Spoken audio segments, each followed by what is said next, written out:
What the heck is that? That's amazing, Sid.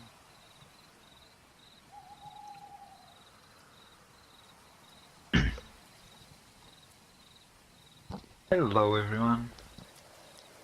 Hello. Hello. I dig that Slurpee, man. I It's thought it was going to be a heat wave today, so I thought we'd show off with something cool. Hi guys. This is funny. Okay, you That's motivated funny. me, Sin. I'll be right back. Thank you, Sin, Awesome. for my floaty. Oh, Is that a flamingo around your waist? Are you happy to see me? Good.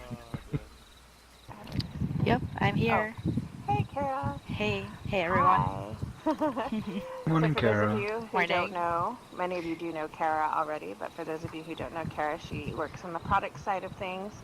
And she can talk a little bit about what areas of expertise she has when it comes to Sansar. And maybe, I don't know, Kara, if there's anything you wanted to share with this group to kick things off at all, or I've got some things I wanted to cover as well, but I'm writing names down right now, so throwing you the ball here. All If you right. wanted to say a little bit. Hi everyone. So I do work on the product team. As a lot of you know, I work a lot with our technical writer in producing documentation for Sansar. I also look over the feature requests on the forums, and I also help out with a lot of other features, mostly on the website. Yeah, so I guess to start with, we could talk a little bit about the next release, which is coming up next week. So I'm sure a lot of you have heard that we're pushing the terrain editor soon. Are any of you excited for that?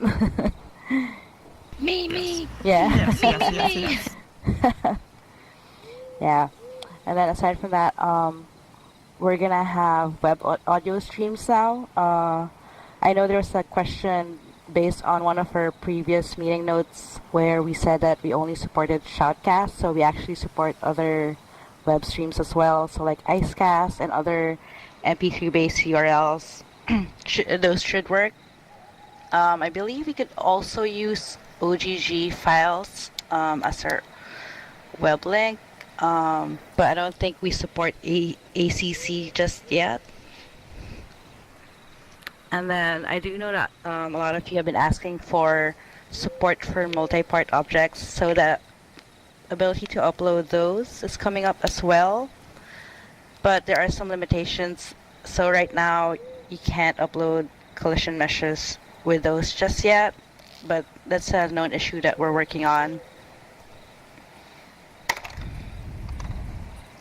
The script log console is the one I'm waiting for. Which one? The script console Oh yeah, for the log. Yeah, so that's also coming up with the next release. So that's, I believe that's just the first version of the script console, but we're definitely going to improve it as, the releases come. What about the ability to make HUDs? Sorry, what is a HUD? Like a heads-up display, like something that sits on your interface. So like, you could have a website or something that interacts with the world, but it would just be like buttons that are scripted to interact with the... Oh, okay. But Yeah. it's something that the user would create, and then you could attach it to your interface. So basically you're asking if there's some kind of scripting-based interaction with users now? Is that what it is? Through a HUD. Well, like a HUD, like Yeah. being able to put like a HUD on your screen. Like, for example, Kara, in Second Life, users, they're used for a lot of different things, but you also, for example, let's say you have, you buy hair, and it comes with a HUD, and you attach that to your UI, and you click it to change the various colors of your hair based off of scripting that's implemented into that UI attachment. Or, for example, an experience where you have something again that you attach to your UI that can link to an external website, or can, you know, have different things happen. There's a lot of scripting that goes on there. It's something I don't think that we're near Yeah. here at all. But Yeah. I don't know if it's on the roadmap. I suppose the closest thing we have right now that's coming up in the next release is trigger volumes. So with trigger volumes, you can attach scripts to an object and then put your trigger volume from the system objects in the inventory, put it around that object, and then anyone who interacts with that volume will trigger the script that's within it. Oh, The trigger Yep. event is the That's same quite as a different. touch event. Right now, we're concentrating more on having the ability to support external websites in Sansar, like pulling out pages, web pages into Sansar. So that's definitely on the roadmap. As but the that's first just kind step. of like on a Yeah. plane or object or sorry. Okay. Would you Yeah. say like in 6 months or a year or there'd Perhaps, be interfaces? Probably not within 6 months, but perhaps a year or so. That might Okay. be, yeah. Like programmable That might- interfaces? Mm-hmm. Okay. And Any then plan? Oh, I guess we'll go. just leave it there. That's fine. That's fine. We can leave that. Technically, you could hack. All right, I'll hack. And in the- any plans go. with any plans I with didn't say sitting? that. Sorry, what was the question? Any plans with a sit script? Because staying on a moving vehicle is not always the best solution. What kind of script? Sorry? Sit script. Sit script? Being able to sit. Sit. Oh, okay. So that one should come within the next 6 months, maybe, or a year. I'm not really sure actually what the plan for sitting is, but that's definitely one of the features that we want to bring out as soon as we could. Right now, I believe our focus is on bringing out running, which is actually coming in the next release. But sitting is definitely one of our priorities to give to everyone. We also have a few updates on the avatar customization tool. So I think some of you already know that in the next release you can already sell avatar attachments in the store. So that's one of the biggest things. Another thing is that for your avatars, I think you can add nail collars to your avatars in the next release. So it's pretty cool. Yeah, so another thing is we'll have stereoscopic support, so you can integrate 3D movies into your media surfaces with the next release, so that's pretty cool.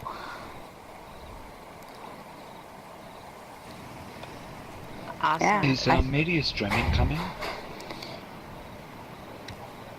Yeah, I think we touched on that, right? So one of the things we had utilized previously, we had said Shoutcast just because it's a very familiar brand with a lot of people. It's kind of like saying I got some Kleenex versus tissue, but that is coming in the next release, and that is including not just Shoutcast. I think Icecast is one of the other ones that will be supporting some other Oh, sweet. That's additional. video. Yeah. So And so yes. other services. Yeah. Yeah, so that is coming, I think, in this release. And you did just say that running is that for sure in for this release? Because I know there was maybe a question of it getting held. Yeah, so I believe a few days ago there was a few issues with it, but I think right now it's very much okay, unless hopefully not, more bugs appear in the next few days, but it should be coming out in the next release for sure. Awesome. So one of the things that Kara mentioned was and I know that I saw Tina was excited about, is the ability to sell attachments. So you're being able to list your attachments on the store and sell them. Obviously, right now the attachments that we have are, the ring section. People have gotten very creative with it. I got this cute little pool here that Sin made for me, as well as a tomato.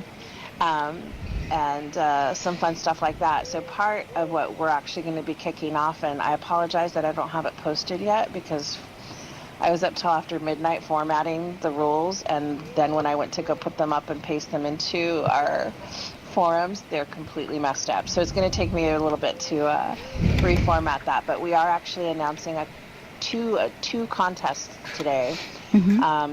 One of which is a attachment contest, avatar attachment contest, or we're calling it avatar props because that's a little bit more, I guess, friendly sounding than attachment.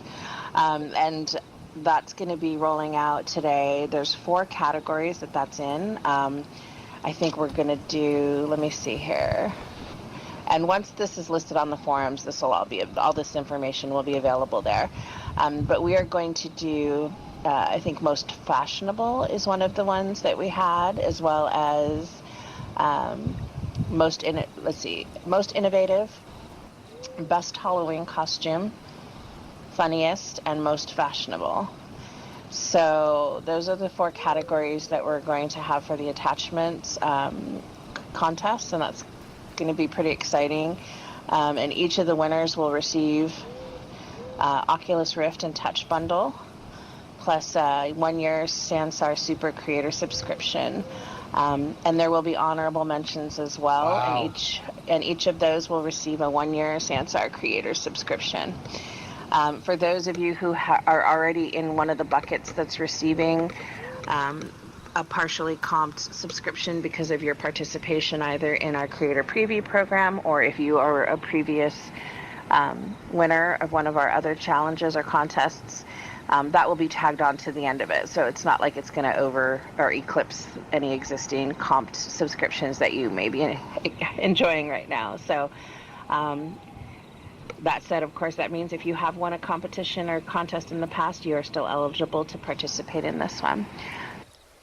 And the other contest that we're running, which is a little bit more intensive and a lot more work for you guys, I know, we're running a Sansar Scariest Experiences. And so we're asking, obviously, for people to create some really fun experiences in Sansar that are particularly fun to explore with a friend or friends, a group of friends, and sort of theme that around the Halloween experience. We have a couple of those types of experiences already in the Atlas, if you're curious. The Asylum Darkness Edition is a good example, as well as the Abandoned Morgue, which I got a chance to explore yesterday.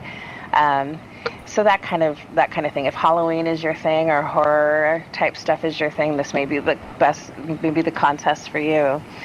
And that is going to have 1 grand prize. And that grand prize winner will receive, get this guys, $10,000. That's US, not Sansar dollars. Plus an Oculus Rift and Touch Bundle, and plus additionally a 1 year Sansar Super Creator subscription. And then there will be 3 honorable mentions with that as well, and those will receive a Sansar Creator subscription. So we'll have some dates and all of that for you. No, you don't want to date with Ebe-san, sorry. Is that worth more than $10,000 to you? And so, yeah, I'll share that. Now, the only unfortunate part of that is that it is a little bit of a tight deadline, a little bit more than our last one. But it is, I think our submissions for that one will end on October 15th, because what we really would like to do is finalize the winner and then set that up for something that we can do during the week of Halloween, where we can take a tour there and we can go do some fun stuff. We're planning to do a lot of really cool, fun events around Halloween throughout the month of October. So there's some exciting things happening on that front as well. So yeah, I'm really excited about that. Like I said, I'm sorry it's not ready for me to share links yet, because I'm going to be reformatting until my fingers fall off to get that to work on Zendesk, which for those of you who don't know, I'm not a fan of Zendesk, but we'll make it work. Oh, we're all not a fan. But yes, I'll try to be getting that up later today. But the moral of the story is, if you're interested in participating, start thinking about attachments or avatar props, as we call them now, in that vein, and also Halloween experiences. For those of you who have already started something in Sansar or have a build that you're working on, you will be able to use that. So it's not like you have to start, completely from scratch. Of course, we encourage people to get as creative as they possibly can within the timeline. But we know that also building something out from scratch between now and October 15th is, for some people a bit. But it's 6 weeks, so it gives you some time, more time than we had last time. So for this one, there's only the one grand prize. AO Jason, there's one grand prize for the experiences contest, and then 3 honorable mentions. So, and that's specific to the Halloween scariest, calling it Sansar's scariest. So, we'll be brave when we have to judge these. We'll have to make sure that we don't get scared out of our wits. Or maybe we want that, I don't know. Awesome, Kara. Yeah, I'm excited too. So we'll see how that goes. And like I said, I'll hopefully get this up later today, within the next few hours. And that'll be on our forums. There is a creator challenge section on the forums where you'll be able to find that information. And I'll actually probably rename that creator contests. But yeah, looking forward to that. And yes, so you'll have the ability to sell those attachments, which I know is something people, since we released attachments, have been excited about the ability to do. Although, I don't know if you wanted to talk a little bit about this, Kara, but I know that currently, I don't know what 1 meter is around an avatar, but I know one of the things that we noticed, of course, is when we rolled out the attachments, is that our creative user base started doing some really large attachments. Oh, yeah. And so one of the things that we're going to do is for now at least, because we know that there are maybe some use cases where larger attachments are necessary. But for now, I think short term we have to dial back on what size you can have the... Yeah, that's right. So I think right now, in the next release, there's going to be a limit of 1 meter by 1 meter by 1 meter for avatar attachments. But for those of you who have attachments that are bigger than that size limit right now, those should still work. I believe they won't break when the new rule is applied, but from that release onwards, you can't upload anything greater than that size limit, basically. Yeah, as I understood it, if you'll be able to keep it in your inventory if you've made something larger than that, but you won't be able to sell it, I think. Yeah. Yeah. In addition to that, actually, we also have a triangle count for attachments as well. I think it's around 15,000 triangles. That's the maximum. Is that a new limit? Oh, that's a new limit as well. So I'll include the import requirements for avatar attachments on our avatar attachments article on the knowledge base once we release that feature. Tina, one question. Is that 15,000 total, or is that per attachment? That's a good question. I'm not really sure. I would assume it's per attachment, but I can double check on that and make it clear with our documentation. Is there like a Jira board or something that shows you like the roadmaps of various features and stuff you can vote on? So unfortunately, we don't have one. Oh. Yeah. Okay. Is that a thing that's going to happen, or? We definitely will not be having a Jira board, but I believe there's some discussions about getting some kind of roadmap for everyone. Just a very high level, no timeline kind of roadmap with the biggest features that's coming up in the next couple of releases. Are you guys doing like agile and sprints where you guys is that kind of what's going on here? Is that like the purpose of this meeting? And oh no, so we do release every month, so one release per month. So we do a monthly release, but the meetups is just so we could touch base with you, get your feedback, see how you guys are doing in Sansar. I see. Yep. Yeah, and in cases where we are like next week, we had originally hoped to get this release out yesterday. I think we were planning to. Yeah. But so we're close. It's just there were a couple of things I think that still needed to be ironed out before we released it into the wild. So when we're close to releases like that, these meetings will talk a little bit about those upcoming features for that release. Ooh, somebody vacuuming in the background. Oh yeah, that's here in the office. Oh my goodness. Sorry about that. That's okay. What's happening? I was looking around to see someone's VR hand moving backwards and forwards. Yeah, no, so sorry, I was just asking because I was just curious, like, how I could utilize these meetings or, whatever platforms you guys have to be a part of some of the development discussions and stuff like that.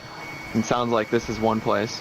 Oh yeah. And then obviously feature requests, I'm sure that's something you guys look at. Oh, definitely.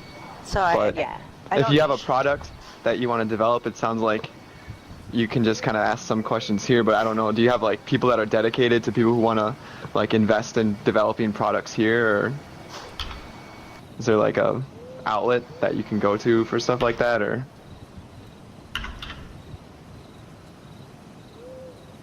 Sorry, I think I didn't quite understand the last part of the question. So like if a company wants to develop a product on this platform and some of the features aren't quite there, is there like representatives that you can meet with to discuss like how that could impact the world, or stuff like that? If it's something that's coming sooner or later, or it could be prioritized because there's value, or I'm just trying to understand like the best way to go about that. Yeah, I think right now, so we have the feature requests section in our forums, which is where most people have been posting sort of the things that they foresee as are wanting to add into Sansar. And then we also have plans to do some more focused discussion groups. So a meetup like this, but with a specific topic, for example, talking about, what do you want to see? What are some of the things you'd like to see happen with the store, or having a focused discussion group about scripting or audio, or, many of those different areas. So that might be a good opportunity where it's a little less general than these.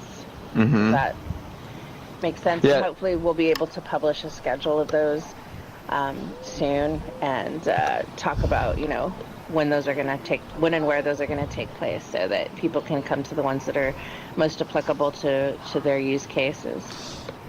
Yeah, that makes sense. Sorry, it was kind of like a loaded question. It's a lot of questions in one, maybe, and it's just kind of weird because I'm trying to understand like the flow here, because I was going to some of these like meetups like in the early days, but it was too early to even talk about products like that. Yeah. Or key features. But it sounds like now you guys are having regular releases now, so that's nice. Yeah, we've definitely been hitting the once a month. I think in July we released twice, and then we skipped August, but we're close. We almost made it in August if we'd gotten that out yesterday. Yeah. And so, but yeah, so we're looking, I think, at early next week for that release. But just to know outside of that our offices are closed on Monday. So, so those of you who are really active on the forums and that sort of thing, you may hear it may be a little bit quieter than usual from us on Monday. And I think the release will probably happen either a day or two after. So hope that's the current plan, hopefully, barring any major disasters happening with the release, which never happens. But yeah, that'll be fun. I'm really looking forward to this release, you guys. And I'm not a content creator. I'm not a 3D modeler. I can create content using other people's assets and buying things off the store. And I saw the terrain editor, and I'm just like so excited about that. And I think one of the things that's going to be exciting about this is the extra features and functionality that it's going to give to you guys who are content creators and 3D modelers, and what you're going to be able to do with what we have. Nothing. Can you design it as if it's to be used by like one character at a time. For I instance, think like did we lose sound? No, I hear you, fellas. no. You're talking Oh. over somebody right now. Oh, I lost sound. Sorry. No worries. Yeah, no, I was just gonna ask, like, can we design it for like a one-person experience? Because I would hate to like go to all the effort to design it, but obviously it's really hard right now to design it to work with like multiple people. So I wondered like if you'd get penalized for that if you just made it, because obviously you guys can just go in and test it one-on-one. If I put it away in like a test like experience, so you can actually experience it, but to make it work for like a lot of people all at the same time, it'd be really hard for someone who doesn't code naturally. So I'm sorry if I sound ignorant. I'm sorry.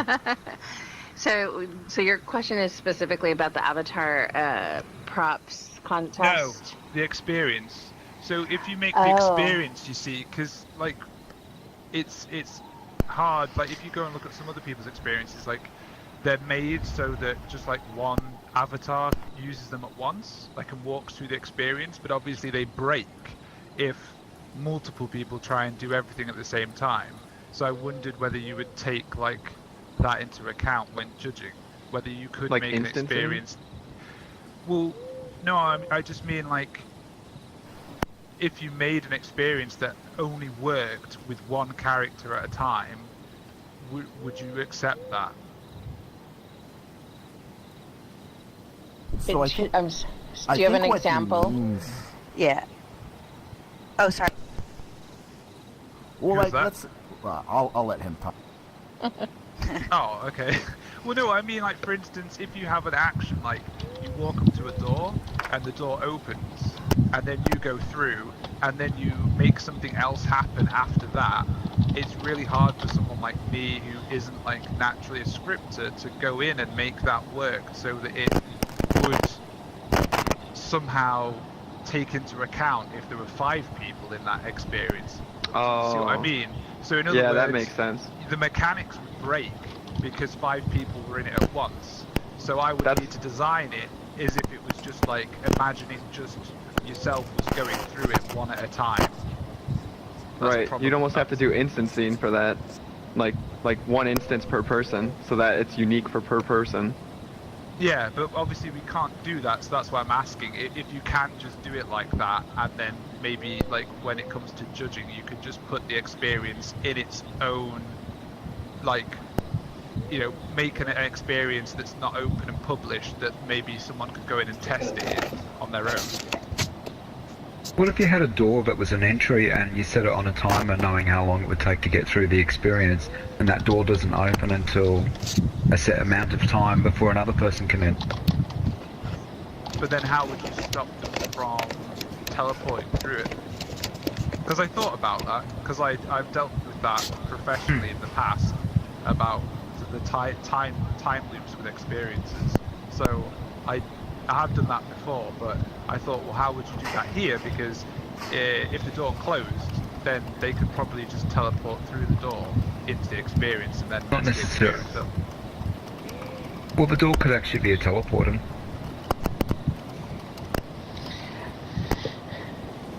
Yeah, so I like Tina's idea currently. If you really feel strongly that something could possibly break, of adding maybe a note to the description that it's a single player experience. I think even if it is a published one, that's something that we'll be able to see when we go through and look at the submissions. Okay, that's all I was asking, just so that obviously, because I wouldn't want to do one and put all that time and effort in, and I can't do all the stuff that would make it like fine for multiple people to do it at once, and then kind of get like pushed aside because it's just meant for a single person. Yeah, I mean, I think there's some things too, like for example, like when we're thinking of like groups, the way of doing that, like the way currently I think in the Asylum Darkness Edition, you can have like, you know, one person carrying one of the lanterns, you know, while you all kind of walk through together. And I think we've done some situations where there's like a teleportation or portal, and each person just, it's like single file, everybody steps through single file. But yeah, I would say making a notation in your description if you're like I said, if you feel strongly that it's best experience to be a single player, that'll be fine for us. Okay, thank you. Yeah. Ooh, the French fries. Oh, nice. Yes. Yeah, that's actually one of the things. So speaking about like descriptions, Atlas descriptions and listings and things of that nature. So one of the things that, I know that the support team has been sort of keeping our Atlas guidelines implemented when they can, going through and taking some things and contacting you. Usually, I think currently they do reach out, right? Is it Garth? I think Garth's here. We usually reach out as to why something maybe is being delisted. So please be sure if that happens to check your email. It's usually something very simple, like, maybe the thumbnail doesn't actually reflect what your experience is at this point, or something really small and easy to fix like that. So just keep an eye out. And let's see what else. And the shop store images, I did read something about before. It seems there are pictures that are not alpha. Yeah, so Kara, I don't know if you wanted to touch on that. I know it was mentioned, was it 2 weeks ago, or it could have even been last week, about the guidelines around store listings, and there being some adjustments happening on that front. So, because I think Carolyn talked a little bit about how, there was a realization that not every product can be effectively listed within the guidelines that we have currently in place. Do you know more about that, or?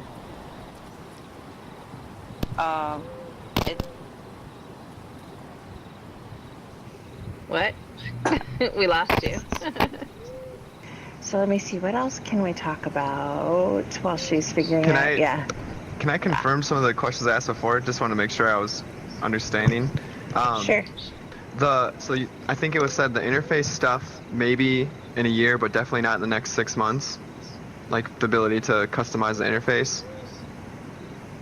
And the other question I had was like, since they're working on like web stuff, if maybe we would have like a web browser at some point so that we could like browse websites, like a little tablet type of thing on the interface, if that's in the roadmap. All right, sorry. So my headset cut out at the last minute there. The two questions, the first one was about the heads, which I think it sounded like that would be not in the next 6 months, possibly in the next year. Okay. And then the other question about a web browser, I'm sorry if we missed that the first time. I don't know. Kara, were we able to respond to that question at all?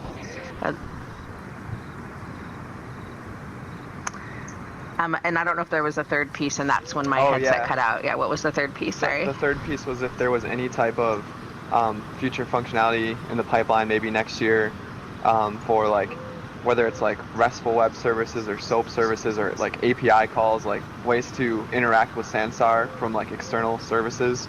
So your scripts could, pull data from a website to your web server to do some things in world or vice versa. A way to exchange information, because there's a lot of stuff like that. Definitely opens up a lot of. I have a question about the web browser. Are you asking about a web browser on a prim, something in world? No, something that would be on your interface. So like, how like the Atlas is pulling web information. So something like that, except it could do any website, any external website. Truly like a web browser on your interface. Okay. And the third question kind of ties in with that, because if you have web services, then your scripts could call them and interact with that web page. So like if you pushed a button on a web page, it could turn a light on in Sansar, and then vice versa. Like if you log in with your avatar, you could click a script and then it could pass your name over to a website. So then your information's logged. You know, stuff like that. So these, I don't know if that necessary. It's like you're hearing a lot of static happening. Maybe that's Kara typing an answer, hopefully.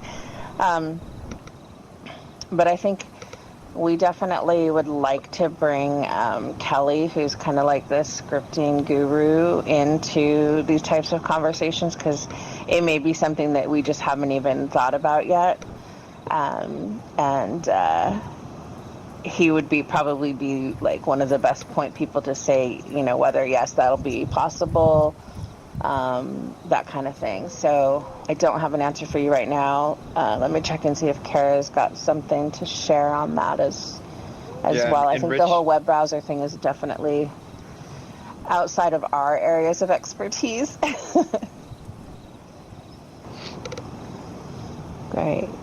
Yeah, it looks like Kara has a little bit of information on that there. I see. So, I mean, the fact that we haven't thought about it or discussed much yet doesn't mean that it won't be part of a conversation. As you know, as you can see, obviously in beta, we've got a lot. Right now, there's a lot of focus on getting creator tools and features out to creators.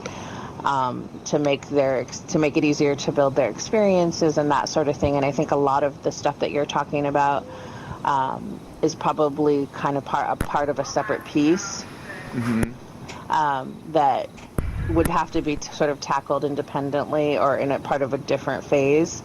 Because I know that right now, definitely there's a lot of focus on getting a lot of just the basic features into, not basic, we've got basic features, but you know, getting some of those and adding more of those tools there. Right. And I mean, think content, because there's still not alpha transparency stuff, right? Is there? Because Sin, are you still here? Glass. There's alpha masking, but true transparency, it's not there. Solus has got it working. It's but what they've got is alpha masking. There's a difference. That's like 0-1, like all or nothing. Like we're talking about like just like a gradient, right? Of transparency. But translucency you can also use. It just works a different way. Solus has got it working. Yeah, you can use. I would like to see that, because when I did that, it crushed all my values to 0 to 1. Yeah, I haven't seen it yet. You need to work with the color values. Like white is entirely transparent, black is non-transparent, and then you can use the color values to get like shades. So like half transparency, full like. Because like I haven't, because all the water like I've seen is like solid. Like I haven't seen like layers or. I think you guys are confusing it, man. David Hall got it working too, to where you transparent, you know, water. So is it a hack versus an actual feature now? It's in the. I can't pull up the editor. It's in the editor. If you do the transmissive, what is it? It's not. It doesn't work like real opacity in a game. It doesn't work like real opacity in Unreal Engine. It's kind of a little bit of a hack. You got to do that emissive opacity, and you can kind of get the effect, but there's no shading on it. It's not the same thing. So that's still a question, I think, because it's like if I have my 3D Max environment set up with transparencies, it sounds like I have to do some more manipulation to get the result I'm thinking. Because it sounds like there are some people who've got this to work, but by manipulating color values. Well, in dirty windows, like, does it just mean there's some parts that are appearing to be dirty, or is it like full transparency? I don't know. It's full transparency. I'll try and find a pic for you. Yeah, who's talking right now? And then. Mike and Nenny. Okay, I'll friend you. Okay. Awesome. Yeah, we've got lots of texture experts here. We have our casual meetups every day, and I swear it takes about 20 seconds for everybody to get into an in-depth conversation about texturing and transparency and how to get the best effects. So I think that we have some of that functionality, definitely, but it sounds like there is a lot of sort of specialized specialized experience that can be applied to it to get the results maybe that you're looking for. Sounds like Solus is volunteering to help. Yeah, no, I mean, I appreciate it. Awesome. And then maybe we can revisit this if it doesn't answer the question that you were thinking, or if you feel like there's still maybe some areas in that that could be potentially improved on our end in terms of the feature functionality. I know that part of this conversation also brought up the idea of reflection, and I think I don't know, Kara, if that's, I know your microphone still isn't working, if that's something that we're thinking about figuring out a way to tackle. Obviously, that's something that's been a long time discussed in Second Life, and there are some users who sort of found some really expensive hacks for it, which require sort of rendering everything twice and that sort of thing. But I don't know if that's something that we're thinking through potential ways to tackle here in Sansar or not. And I don't know, Kara, if you can comment on whether or not that's on the list of things we're going to look at.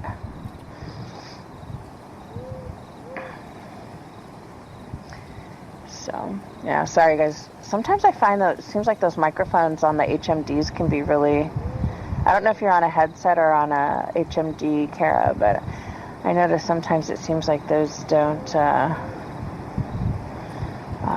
those microphones tend to get pretty temperamental.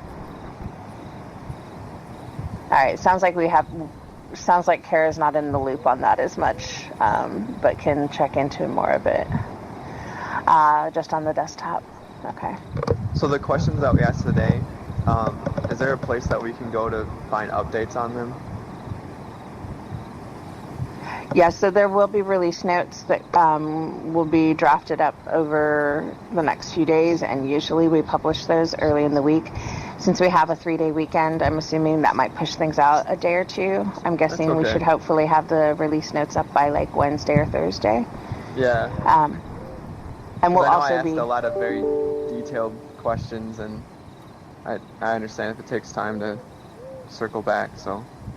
Yeah, that's one of the things. I mean, it can be, I love it. It's amazing to me that people come with such like highly specialized questions about our product. It's like, you know, like I said, we have oh, go ahead, sorry. I was gonna say, it's more so for me to visualize, like, if I was trying to make an MVP and then go to some like venture capitalists and say, hey, I got this idea, it's all on board, it's en route, it can happen, you know, like, what can I do? It's kind of that brainstorming process of what can I do here and what will I be able to do and what are they going to support?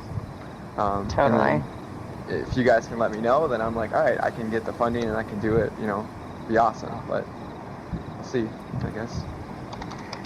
Yeah, I mean, we're still so early here. Right. But that's also you know, an opportunity. It's like first to market, right? Yeah. Yeah, no, we have a lot planned. We had a little, I know we're not supposed to share too much about our free time, but we finally had our little creator beta launch party last evening. And they had us all at a little gallery and fed us food and free alcohol for those of us who drink it. And I got to talk to a lot of people that I don't normally talk to in the office on a day-to-day basis. And it's funny because it's not a work event in the sense that, you know, we're outside of the office, but all anybody could talk about is like what's coming up in Sansar. So everybody's really, really super excited about it. And I know there are a lot of different teams working on various pieces. And I think one of the challenges that we have, and we can hopefully figure out a better way of tackling, is to sort of synthesize a lot of those different areas of expertise in a way that makes sense to our customers. Because yeah, it is a highly complex platform in that regard. I think there's a lot of pieces that have been built from scratch, and we also want to be very thoughtful and cautious with how we roll things out so that we don't end up down or painting ourselves into a corner or down a path in which we're like, oh crap, if we want to fix this, we have to undo all of this other stuff. So so there is some method to the madness in terms of, what may feel like we're being slow about releasing stuff is really about us wanting to make sure we get it as right as we can. And I can understand how that can be frustrating if you're looking for specific answers, but hopefully we can all work together to at least loop back on some of these questions that you brought up. Excellent. Yeah, absolutely. I appreciate it. Hey, Jen. Yeah? Jen, do the Second Life team get a little bit jealous when they come over and look at all the nice things that the Sansar team get to play with? Not at all. I'll tell you, that's the thing. So I know many of you are in both, and some of you may not be in Second Life at all, but our Second Life team is, they're so dedicated to that product. It's ridiculous. Like, it's kind of funny. There's a playful competition when the Sansar product team says, hey guys, we just released this in Sansar. Isn't it awesome? The Second Life team is just like, yeah, well, we were doing X, Y, and Z, 4 years ago. So, isn't that cool too? So, but, we can see it, you guys can't. Exactly. Sounds like they borrow a lot of your guys' ideas, though, especially with the latest announcement with moving to the cloud. I never thought that the infrastructure of SL could do that.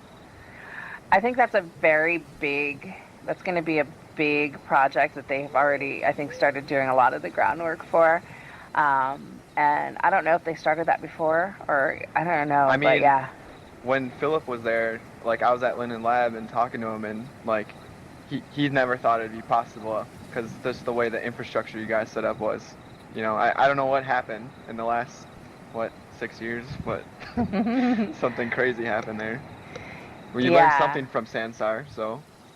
Yeah, well, and that's just it. That's part of the thing. I mean, I think one of the things that Ebe said from the beginning with Sansar is that we didn't want to restrict ourselves by trying to make it backwards compatible with SL. However, if there were things that we learned that could be applicable to make SL even better, we would totally visit, implementation of those things. And I think that's something we are seeing. It's sort of like, I'm an SL user and I'm a Sansar user, and for me, it took me coming in here and kind of wandering around for about 30 seconds before I was like, I get it now. This is not, I think people who haven't experienced it yet and only have experience with SL may come in with a very sort of narrow perspective of what this is, and then when you get here, it's like, oh wait, I get it. This is so much bigger than what I thought. Right. So there's a lot, I think, that we can learn from both sides to be applicable to both products. But it is nice that we have dedicated teams and we're not all trying to do both at the same time. We have our Second Life product team is very much just focused on, although they did come eat our free food and drink our free booze. So oh, nice. we're one big happy family, but yeah, they stay focused on that, and then the Sansar team stays focused on Sansar, and then, we have water cooler conversations about ways in which the two platforms may be able to be compatible or synergize, lessons learned for sure. One of the things that I'm working to hopefully push out is this series of focused discussion groups. And I think that there are use cases from outside of Second Life that will be very applicable and valuable to us as we develop those features. But I think there are also a lot of hard lessons learned from our Second Life merchants that will help us in ways of how what we do and what we don't do with stuff like that. So yeah. So Second Life pays the bills, so. Exactly. Yeah, so it's good. And I'm a shared resource. I work on both, so I get to experience, both teams. And I can tell you, I think both teams are very, very dedicated to the product that they're working on. And as you can see, there's a lot of investments being put into both. So I am hoping that we'll be able to enjoy both for different purposes, because I can see myself spending a lot of time doing more exploration here in Sansar, and in Second Life I'm more of a stand around on my platform and make stuff because I can over there. I can't make stuff here in Sansar personally. I can. I guess I could do Oculus. What is the Oculus medium, or I can utilize Really? some of those I'm easier surprised tools. because to me, it seemed like Sansar was easier to create products than Second Life because of how it just grabs your entire model and all textures and everything and just puts it in here. Like it took me 30 minutes to put up a building and look like it's fully rendered in here versus Oh yeah. So for taking somebody who out. does, who's somebody who is familiar with 3D modeling, I think Sansar is going to be much easier to get your stuff in. Yeah. Somebody like me who doesn't do 3D modeling, but is looking to try to find ways. Your audio cut out. Sorry. Like I could make something in the 3D, Microsoft 3D, whatever their thing is, and bring it in here as like just kind of like a newbie. But I won't be. I don't think I'm a far cry from being able to create my own content like some of what you guys are doing that have a lot of 3D modeling experience. Jen, I had a question. I missed the last couple. I think I missed the last 2 meetings, and I've been like super hyper excited about animated mesh. Is there any details on how it's going to function, or any triggerable like script triggers that will trigger certain events, and how long the animations will be, and how many objects or how many animations one object can have? So I'm sorry, when you talk about animesh, that's something that's on the Second Life side? No, in Sansar. Like I was told that I thought there was going to be animated mesh upload with the FBX files. You can only upload the entire object get animated, but not like bone structures. Well, keyframe animations. Yeah, Jason had said that keyframe animation was coming in one of the next few releases. Yeah. That's what I'm super. Do you have any details on that? I don't. I don't think it's happening in this release, if that can count as a detail. Probably, sorry, not what you want to hear, but I know that it'll be, I think it's planned for the next few releases. Okay. And I believe that will be sort of utilizing whatever 3D rendering software you have, or 3D modeling, like, in our case, I think we used Maya, like if you go to Colossus. Yeah, if they have that keyframe functionality and being able to import that into Sansar. I don't know what that looks like, though. I haven't seen what it looks like yet. All I know is that apparently the way they had to hack it to get it into Oculus Rising back when they first built that up, and how they had to hack it to get those airships floating, or that airship floating into the Zen Garden back when they first put that up was incredibly painful, and that's why it's taken them a while to get it in such a way that it won't be so painful for creators to do. So I'm excited to see what it looks like too. Yeah, because I think that's going to just really unlock a lot of creativity.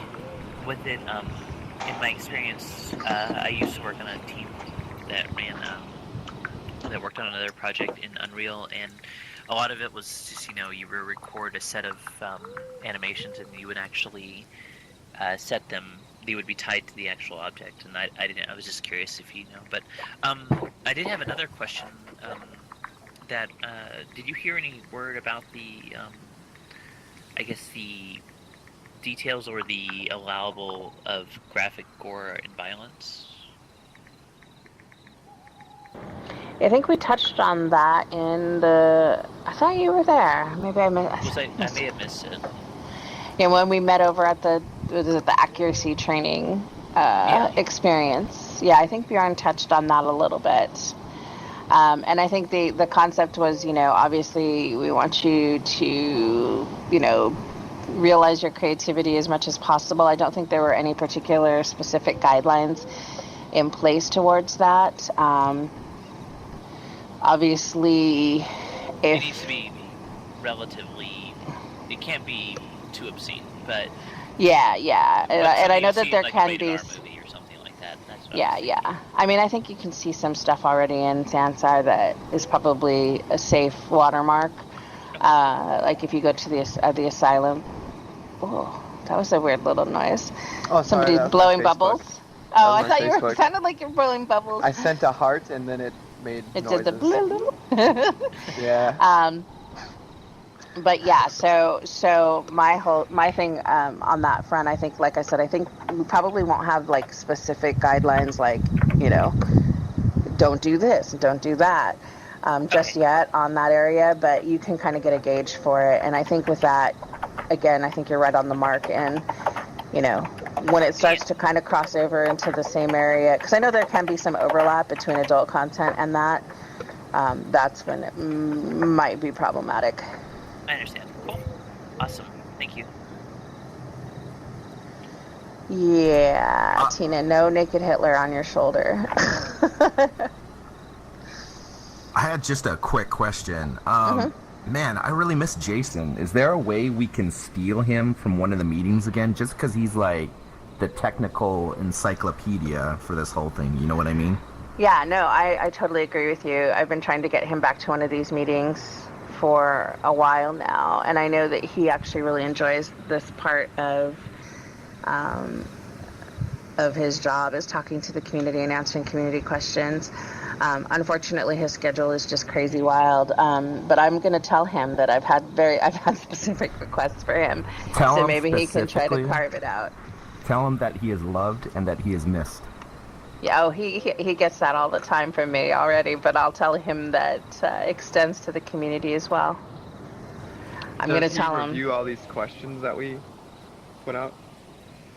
No. Oh. No, he has to delegate some of his stuff to others. Kara reviews all of these meeting notes before we publish them. She's one of the folks that's involved in reading through what gets drafted up for that. So, and she reports to Jason. So, in a way, through that via extension, he used to review these, and unfortunately, it started turning into like 2 weeks later, we're like, hey, Jason, have you had a chance to look at those notes yet? And so he had to kind of delegate some of that down to, or around to other folks. Is there metrics on the amount of active users? I was trying to look up some stuff, but I wasn't sure if they were real or not. Yeah, I don't think there's any of that like sort of publicly facing metric out just yet. We have discussed sort of like what kind of information we would want to have shared publicly, not just on like on that level, but also just in general for you as a user or as a merchant. You know, what kind of reporting would be helpful to you and beneficial to you. But in terms of like our daily concurrency and stuff like that, I don't think that's yet available. Yeah, I realize it could be disengaging when you're so in like beta alpha stages. Yeah. But yeah. Is there a way to sort of look at like how many people are in each experience at any given time? You know, so you can basically be like, where the party at? And go to the places where it's a little bit more populated. So I know they're thinking about those things as well, and how that is the information that you're talking about can be really beneficial to even growing the community, because if people come in and they can easily find 30 people hanging out and talk to them and start building their friendships and relationships here, that of course is a benefit to us all. So I had hoped to have it out much sooner, but we are super close to rolling out a short-term solution, Discord server. So I got to look at it a little bit last night, and I have to find out from that team exactly what other fine-tuning they need to do. But basically, when somebody signs up for Sansar, they will also have the ability to opt into being in being in a Discord server channel with other Sansar users from an official capacity. Cool. And it's, like I said, that's kind of like a short-term solution until we can get a lot of that functionality here in Sansar in terms of being able to say, hey, let's meet up right now, real-time, synchronous communication type thing. So I was pretty happy with what I saw yesterday, and I'm hoping that they're going to give me good news. It's been a long, sort of torturous journey, more so for them than me, because it did require a lot of looking at how information is passed through there to make sure we could sync back with user accounts here in Sansar. So if somebody over there is doing something really amazing, we know who they are and we can reach out to them here. Or if somebody over there is doing something they shouldn't be, we also know who they are. But I did just get good news that they are much closer to the sort of high-level roadmap that Kara was talking about. And we may be seeing some of that as soon as next week. So that's good news. I'm excited because I wasn't sure when they said, yeah, we're working on it. I was like,